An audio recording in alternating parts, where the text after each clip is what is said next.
இதையெல்லாம் கேட்டுக்கொண்டு நாம் சும்மா இருந்தா நமக்கு வெக்கம் இல்லையா? மான உணர்ச்சி இல்லையா? நம்ம நாமே கேட்டுக்கொள்ள வேண்டாமா? இந்த ஊரில் இந்த ஒரு இது என்ன, இது ஒரு துக்கடா நிறுவனம், இது கொடுக்கக்கூடிய ஒரு சங்கீத கலாநிதி விருதுக்கு அதுக்கு வேற ஒரு பேர் சொல்லி இந்த ஊரில் இருக்கிற இவ்வளவு கோடி 10 கோடி தமிழ் மக்களை பார்த்து நீங்க எல்லாம் சாதியில் இழிவானவர்கள் என்று 4 பேர் பேசிக்கொண்டிருக்கிறார்கள். அதை நாம் கேட்டுக்கொண்டிருக்கிறோம் என்றால் அது ஏதோ TM கிருஷ்ணாவிற்கு வந்த இழிவு அல்ல, நம் எல்லோருக்கும் வந்த இழிவு. அது ஒவ்வொருத்தர் பாடுற சாதிக்கு தகுந்த மாதிரி அதுக்கு தகுந்த மாதிரி அடுக்கு அப்படின்னு அடுக்கி வச்சு இப்படி சாதியிலும் சங்கீதத்திலும் சாதி பார்க்கக்கூடிய, இசையிலும் சாதி பார்க்கக்கூடிய ஒரு கேடான எண்ணத்தை அவர்கள் மட்டும் வைத்துக் கொண்டிருக்கவில்லை, நாமும் அந்த எண்ணத்திற்கு ஆட்பட்டிருக்கிறோம். ரொம்ப காலமாக இசைக்குள்ளார ஒரு புதுமையை மாற்றத்தை ஏற்படுத்தணும் அப்படின்னு சொல்லி முரட்டுத்தனமாக முயற்சி பண்ணி கடைசியில் ஒரு ஆளை ரெடி பண்ணாங்க. இல்லை ஒரு ஆள் அவங்க மத்தியிலிருந்து உருவாகி வந்தார். அவருக்கு பேர் தான்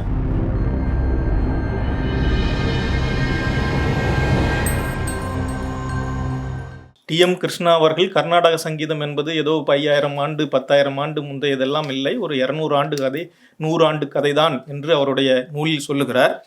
இருந்தாலும் யோசிதகா தெரடா அவர்கள் சொல்வது, குறிப்பாக ஆராய்ச்சிகளை செய்துள்ள அவர் போன்ற அறிஞர்கள், இன்னொரு செல்வி திருச்சந்திரன் போன்ற அறிஞர்கள், கார்த்திகா கணேசர் போன்ற இலங்கையை சார்ந்த அறிஞர்கள், மற்ற எல்லோர்களும் ஆய்வுகளை எல்லாம் நாம் எடுத்து படித்தோமானால் இந்த சாஸ்திரிய சங்கீதம் அல்லது கர்நாடக சங்கீதம் என்று அழைக்கப்பட்டிருப்பதற்கு கதை ஒரு 70 ஆண்டுகள் தான்.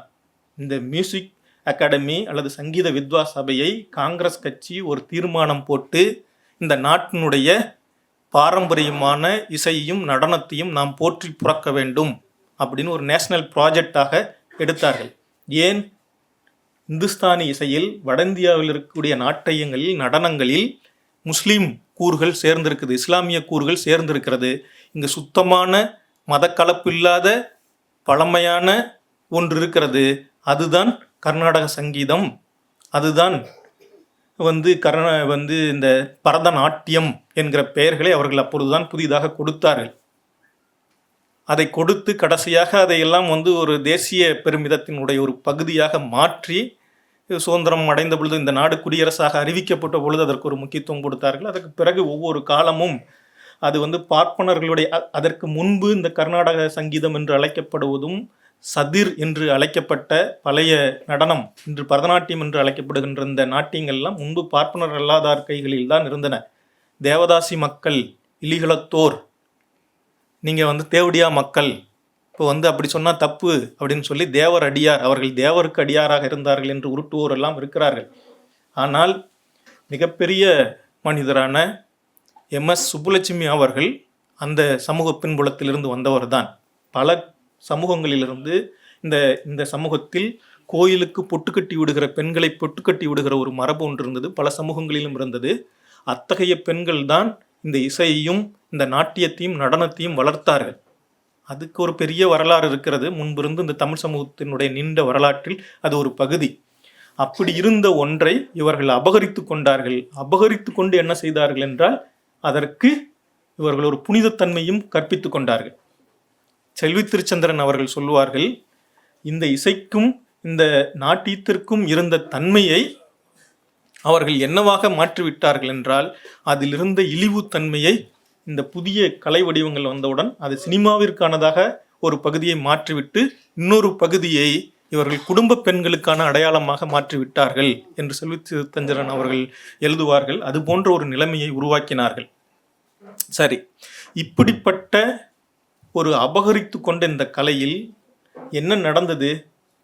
எவ்வளவு பெரிய மாற்றங்கள் நடந்து கடைசியில் அதை சொல்லுகிற ஒரு கலைஞரே அந்த இசை உலகத்திற்குள் சேர்ந்து விட்டார். TM கிருஷ்ணா என்கிற ஒரு மனிதர். இதையெல்லாம் அவருடைய ஆராய்ச்சிகளில், அவருடைய எழுத்துக்களில் சொல்லியிருக்கிறார், அவருடைய நிகழ்த்து கலைகளில் சொல்லுகிறார்.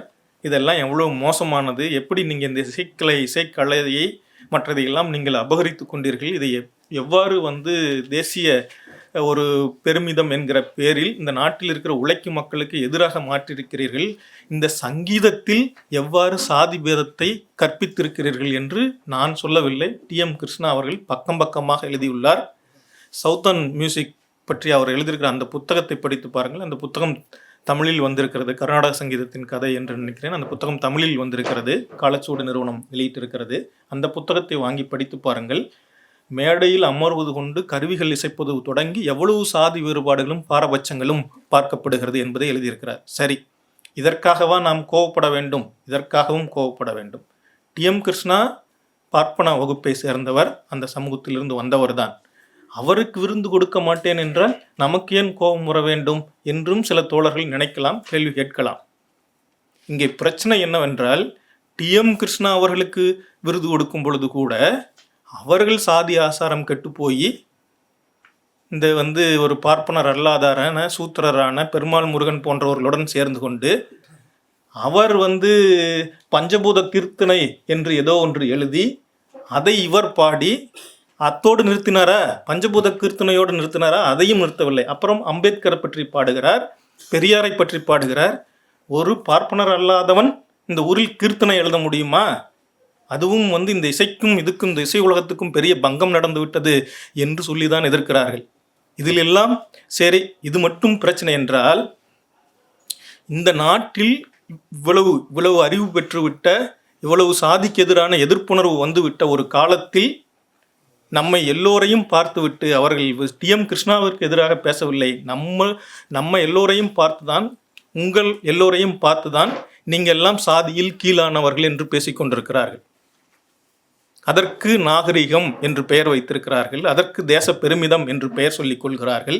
இதையெல்லாம் கேட்டுக்கொண்டு நாம் சும்மா இருந்தால் நமக்கு வெட்கம் இல்லையா? மான உணர்ச்சி இல்லையா? நாமே கேட்டுக்கொள்ள வேண்டாமா?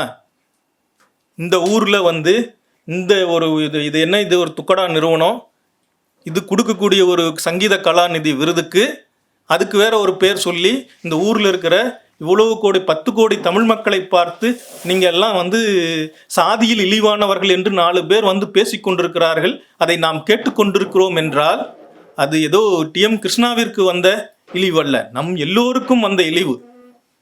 அதற்காக தான் இந்த கூட்டம் நடக்கிறது தோழர்களே. நாம் எல்லோரும் உணர்ச்சி பெற வேண்டும். அதே நேரத்தில் இத்தகைய இசையெல்லாம் நம்ம ஊரில் எல்லா இந்த இவர்கள் சாதியை வீதியில் வைத்தார்கள், தெருவில் வைத்தார்கள், மொழியில் வைத்தார்கள், இலக்கியத்தில் வைத்தார்கள் என்பது மட்டுமல்ல, இசையிலும் வைத்து தொலைந்திருக்கிறார்கள்.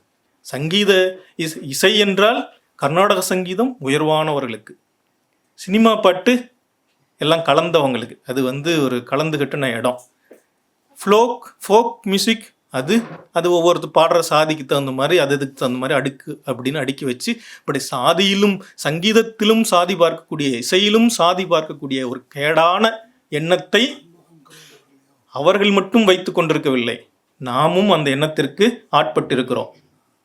நீங்கள் நினைத்து பாருங்கள், உங்கள் வீடுகளில் உங்கள் இடத்துல உங்கள் பிள்ளைகளிடம் சொல்லும் பொழுது இது உயர்வான இசை, இது மோசமான இசை அப்படின்னு சொல்ல மாட்டீங்க.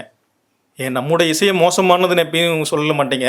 ஆனால் அதெல்லாம் வேறங்க, அதெல்லாம் அவங்களுக்கானதுங்க அப்படின்னு சொல்கிற ஒரு போக்கு இருக்குது. எப்பயுமே ஆதிக்கம் என்பது அவர்கள் செய்வதனால் மட்டும், அவர்கள் மேலே இருப்பதனால் மட்டும் வந்து விடுவதில்லை, நாம் அதை ஒத்துக்கொள்வதனாலும் தான் வருகிறது என்பதை நீங்கள் எல்லோரும் நினைத்து பார்க்க வேண்டும். நாம் மான உணர்ச்சி இல்லாதவர்களாக அடங்கி போவதனால்தான் வருகின்றது. அதைத்தான் பெரியார் முன்னாடி சொன்னாருன்னு சொன்ன இல்லைங்களா? இப்படி மானமற்று பிழைப்பதற்கு ரோட்டில் கல்லுடைத்து மானத்தோடு பிழைக்கலாம் அப்படின்னு சொன்னாருன்னு இல்லைங்களா? அந்த மாதிரியான உணர்ச்சியோடு நாம் இருக்க வேண்டும். அத்தகைய உணர்ச்சியை பெற வேண்டும் என்பதற்காகத்தான் இந்த கருத்தரங்கம் இங்கே நடக்கிறது.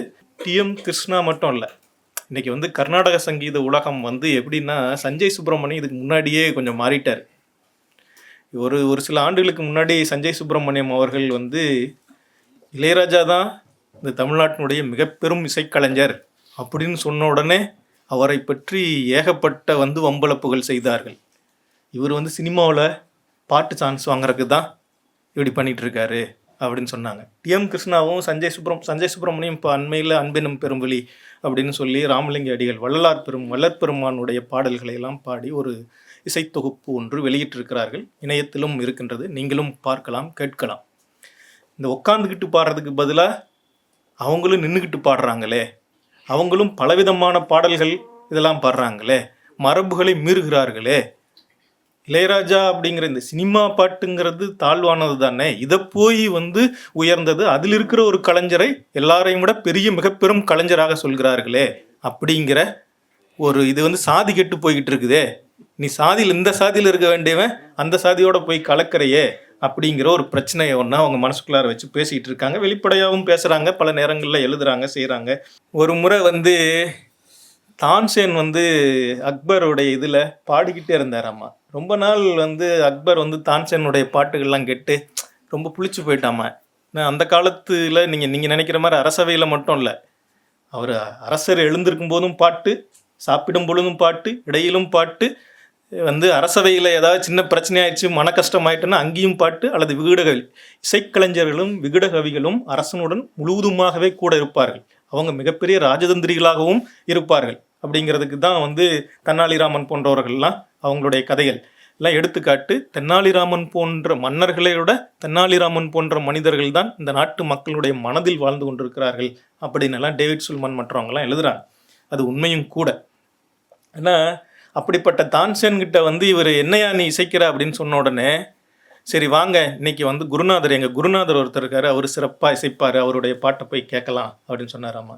சரி அவரை கூப்பிடியா, எங்கள் பாட்டு பாடட்டும் அப்படின்னு சொன்னாராம்மா. இங்கேலாம் வரமாட்டார், நாளைக்கு காலையில் நீங்கள் நேரமே எழுந்துருங்க, அவர் பாடுற இடத்துக்கு தான் நம்ம போய் பாட்டு கேட்க முடியும் அப்படின்னு சொன்னாராம்மா. சரின்னு காலையில் நேரமே எழுந்து அவருடைய பாட்டை கேட்பதற்கு போய் பாட்டை கேட்டுட்டு, என்ன பிரமாதமாக பாடுறாரு இவருக்கு, ஏன் நீ எப்படி உன்னுடைய குருநாதர்னு சொல்கிற, உங்கள்கிட்ட அப்படி பாட்டு வரலையே.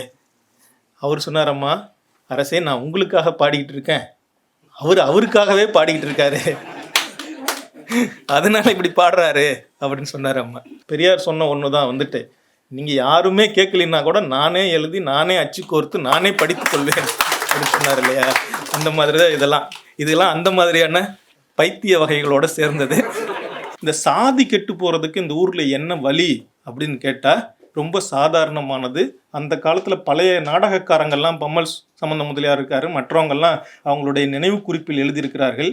சாதி கெட்டு போகிறதுக்கு ஒரு இது நாடக கோஷ்டியில் சேர்றது, அதுக்கு முன்னாடி கூத்து கோஷ்டியில் சேர்றது. ஏன்னா கூத்து கோஷ்டியில் ஒரு சாதி காரணம் மட்டும் இருக்க மாட்டாங்க, கடைசியில் அவங்களெல்லாம் சேர்த்து ஒரு சாதியாகவும் மாற்றிடுவாங்க நம்ம சமூகம். அப்படிப்பட்ட சாதி பித்து பிடித்த சமூகமாக போய்விட்டது. இதுதான் பிரச்சனை. ஆகவே இதை கடந்து செல்வதற்கும் இது பண்ணுறதுக்கும் இந்த காலத்தில் இந்த மாதிரி ஒரு நாஸ்டாலஜியாக தான் இந்த கம்யூனிஸ்டுக்காரங்களுக்கு, திராவிட இயக்கத்துக்காரங்களுக்கு, இவங்களுக்கெல்லாம் ஆக்டிவிஸ்ட் தான், இவனுங்களுக்கெல்லாம் இசை தெரியாது அப்படின்னு சொல்கிறது தான். இந்த பழுவு தான் இந்த இதுக்குள்ளார ரொம்ப காலமாக இசைக்குள்ளார ஒரு புதுமையை, மாற்றத்தை ஏற்படுத்தணும் அப்படின்னு சொல்லி முரட்டுத்தனமாக முயற்சி பண்ணி கடைசியில் ஒரு ஆளை ரெடி பண்ணாங்க. இல்லை ஒரு ஆள் அவங்க மத்தியிலிருந்து உருவாகி வந்தார். அவருக்கு பேர் தான் இளையராஜா. இளையராஜா உண்மையாகவே நம் சமகால இசை உலகில் மாபெரும் புரட்சியை நடத்தியவர். சிம்பனி கூட்டு இசை அப்படிங்கிறதுல பல லேயர்ஸை இன்னும் இளையராஜா ரசிகர்கள் நிறைய பேர் இருப்பீங்கன்னு நினைக்கிறேன். இசையினுடைய ஒவ்வொரு அடுக்கையும் நீங்கள் ஒரு பாட்டை கேட்டுட்டு முதல்ல குரலை கேட்டுட்டு ஒரு கருவியை பின்பற்றி போயிட்டு ஒரு இசையை, அதுக்கப்புறம் நீங்கள் மறந்து போய் ஐயோ இன்னொரு இசையும் இதுக்குள்ளார இருக்குது அப்படின்லாம் திடீர்னு திரும்ப ஒரு தரம் போட்டு கேட்பாங்க. இல்லைன்னா நீ அதை கவனிக்க தவறிட்டியா அப்படின்னு இவங்க பேசிக்குவாங்க. அந்த அளவுக்கான ஒரு சிம்பனி இதை ஏற்படுத்தியவர் மாபெரும் ஒரு இசைக்கலைஞர்.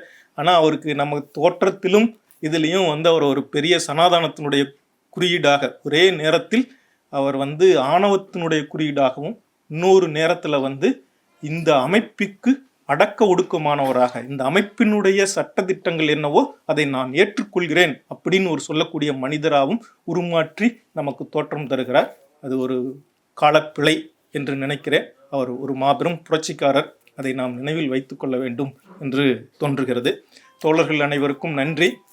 பலரும் அறிந்திராத திராவிடர் விவசாய தொழிலாளர் சங்கத்தையும் அதன் சாதனைகளையும் எடுத்துச் சொல்லும் நூல் பெரியார் சரவணனின் திராவிடர் விவசாய தொழிலாளர் சங்கம். விலை ரூபாய் 100 மட்டும்.